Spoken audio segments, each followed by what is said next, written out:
The dreaded 60-yard wedge shot. This thing can wreak havoc on people's games. If we're inconsistent and we start to chunk this shot, it dribbles up short of the green. Now we have to get up and down for another one, and it's really embarrassing. Your playing partners, or your playing partner if you're in a team game, are looking at you like, what the heck is going on? Before we get into the details, make sure you don't miss out on all the great videos we have coming up here on YouTube. Click that subscribe button, hit the thumbs up if you enjoyed this video, and be sure to post your comments down below. I'd love to hear from you. Even worse, we get scared of that chunk, and now we say, okay, I don't want to chunk it anymore. Let me try to go a little bit thinner. All of a sudden I catch the ball thin, it shoots 20 or 30 yards over the green, out of bounds, or in way worse trouble than if I'd chunked it, and we can really get inconsistent. Now the other side of this, if we can hit this shot close, it's actually not very far. If we can get really good at these, we can have some really short putts. If we're on a par 5, we can knock it up there close and make a birdie, or if we're on a par 4 after laying out for some trouble, we can save par. So on the top end, on the best, we can get pretty consistent getting it down in 2 strokes, or on the worst end, it can take 3, 4, or even 5 strokes to get down from here. So I'm going to talk about the 3 main keys, the big mistakes that I see players that struggle with this, that they do incorrectly. We're going to talk about the right way to do this so you can feel like a master of the short game. All right, so piece number 1, we get really armsy with this, and this really comes down from not rotating the body. Now, if I hit this shot correctly, what should be happening here is as I make a backswing, my hips, my shoulders, and my arms are all kind of synced up. They're all moving together. On any of these shorter swings, we want everything moving together much more than we do in a full swing shot. We're not trying to get distance with this, so we don't have tons of lag and really try to whip that club through contact. We're trying to keep everything synced up. Also in the follow through, I want everything rotating on through. My hips are coming all the way around, my chest is coming all the way around nice and high, and my arms are fully extended as I'm coming through here. So the incorrect way to do this would be to pick up the club with just our arms. So we're keeping our hips still, they're kind of locked in the ground, almost feel like cement are weighing us down. Our chest isn't rotating very much, and it's very easy just to pick it up with our hands, arms, and wrist and really get flippy or wristy with these kind of shots. So if I'm just hitting the shot with all arms, there I thinned one. If I try not to thin one, maybe I'll chunk the next one. So it's just really inconsistent with that. So it's not that you can't hit great shots doing that. I may very well have just knocked that ball up there to 2 feet, but then the next one a chunk, and the next one's thin over the green, that kind of thing. So what we need to do, the big key for this, all comes down to one simple piece, and that's your right elbow. What I want you to feel here is make some swings with just your right arm only, and keep that right elbow completely straight. Now don't think I need to keep my wrist locked. My right elbow stays straight, my wrist doesn't have to be locked like this in a straight line.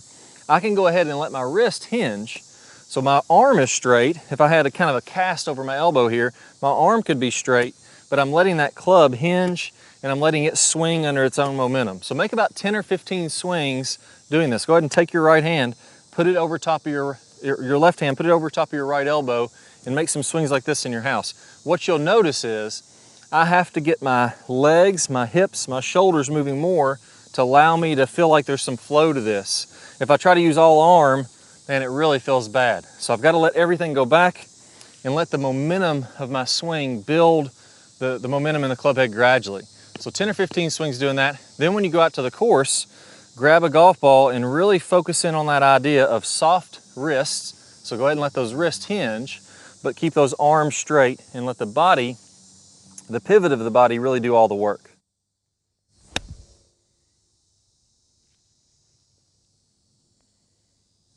All right, so on to the next piece. We've got the straight arm, we've got the body moving a little bit more. Here's the real culprit that can lead to absolute disaster, and that's decelerating.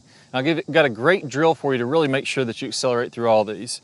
What I want you to do is only take the hands back to what feels like knee high. Now, what happens when we decelerate is we just get a little loose with the backswing.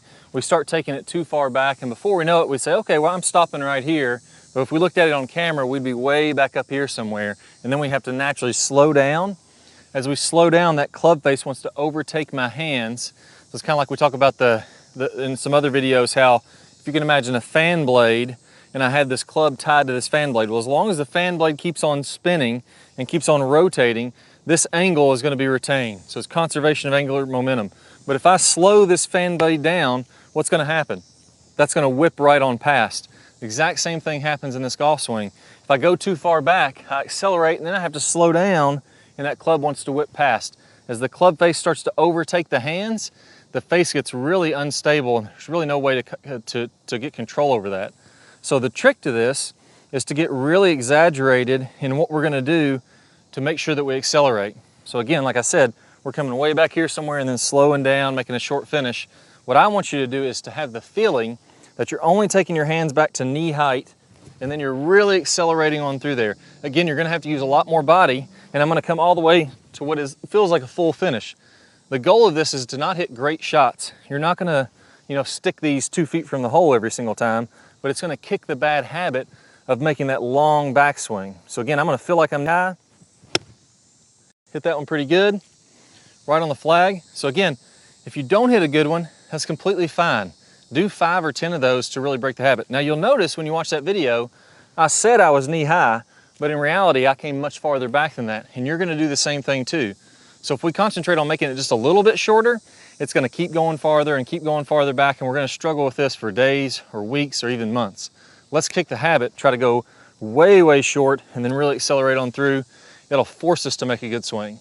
Now we've covered the basics of this. We all know that we need to accelerate through the shot, and we need to make sure that we keep those arms a little straighter, that way we can rotate our body. That's the real fundamentals of this. Now let's get a little bit more advanced. If you really want to have those high spin shots, we got to de-loft this club. The pros are de-lofting the club about 30% on these wedge shots. So I recommend you can either take a 56 or a 60. If you're trying to get the maximum spin, I'd probably go something closer to a 60. A little bit less spin is going to be a 56, but a little bit more controllable. So here, I have my 56 because this green's sloping back to me. It's not going to be that hard to get the ball to stop, but that doesn't mean that I'm going to hit with 56 degrees loft on this club. If I did that as I came down, the club shaft would be straight up and down. That's the natural loft that's designed on this club. That's not what the pros are doing though. The pros are taking about 30% of that loft off.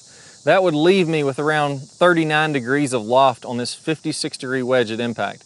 That's really the sweet spot there. If I can get somewhere around 39, 40 to 45, anywhere in that ballpark there, what that's going to do is allow me to get maximum friction on the club face. If I have the normal loft of the club face, let's say that I'm hitting down into the shot, you're going to have to hit down slightly into all of these. So let's say I'm hitting down at 5 degrees and I have 56 degrees, or this club is straight up and down at contact.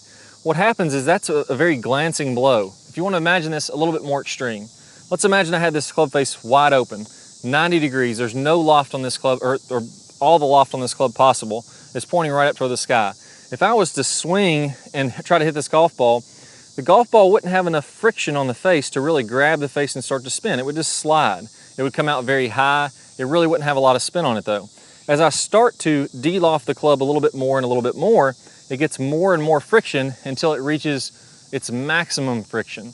And that's right around, if you have a good clean lie, it's going to be able to use it from everyday use. That's going to be somewhere around 40 to 45 degrees of loft at contact when you're hitting these wedge shots. So if I don't have forward shaft lean, then I'm really going to struggle to get the zip and the spin on there that I want to have.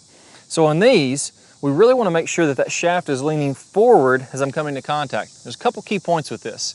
The first one is, I want to feel like if I had a golf ball here, I'm going to be opening up to the target and tossing that golf ball to the target. As I open up more, that's going to allow me to much more easily get my hands in front and to have them leading the club head.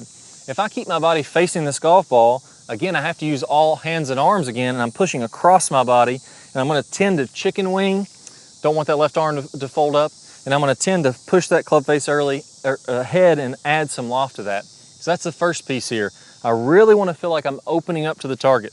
The second key is I want to feel like I'm turning this club face down. So if you're looking at my club face here, it's kind of halfway in the downswing, I want to feel like I take that face and turn it closed. That's going to bow my left wrist. We see good players, pros do this all the time, and that's going to do what you call cupping your right wrist, or feeling like the palm of your hand is down to the ground. So as I do this, that's going to take loft off this face. As long as I keep on opening up, putting those two things together is going to get this ball that comes out low.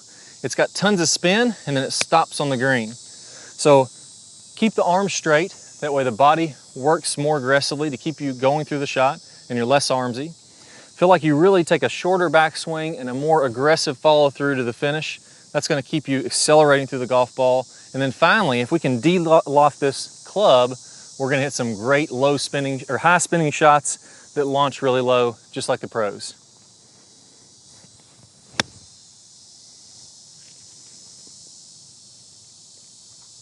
So how do we take this to the full swing? So we talked about in this wedge shot how we really want to have that forward shaft lean. Pros are doing the same thing in their full swing. Well, I bet when you go out there and you start to play, you try to overtake it, get a little bit more distance, get a little bit more power into that shot, and a lot of times this right wrist will start to flip forward and we'll be releasing too early and adding loft to our wedges, all of our full swing shots. Well, I got a great solution for you. It's called the straight line release. This is one of the 5 real fundamentals in the Top Speed Golf system. And what this is going to do, if I can visualize my release being in front, then I'm naturally going to swing through the golf ball with my hands leading the way, and my club head won't catch up until out in front of this golf shot. I'm going to show you a preview of one of my best straight line release videos. All you need to do is click the iCard that pops up on your screen or the link down below in the description. You'll get instant access to that video, and you'll go ahead and be releasing on those full shots out in front, really compressing the golf ball. Let's get started. A common misconception I see is that we want to create lag and we just want to hold that lag all the way on through contact and get as much lag as we can coming through contact, and that's simply not true. In the release section, we're going to talk about how to turn that lag into energy, how to turn that into speed so that you can hit it very far and do it, like we mentioned, without hardly any effort at all. And as we're coming through contact, we're going to fully release this angle as we're about 45 past contact. So if I draw, a 45-degree angle, I should be looking at both arms, nice and straight, the club splitting those arms, so that by releasing the club, by getting this angle to release as we're coming through contact, that's what's going to create the speed. Our hands are moving a very short distance, our club is moving a very long distance through contact, and it creates that whip-like effect. Very different swings hitting the exact same position. So first let's take a look at Dustin Johnson releasing the club 45 past. And the reason we're going to see such different swings producing similar positions is that this is the real physics of how this has to happen. Here we're looking at Sergio Garcia. Again, we're going to see tons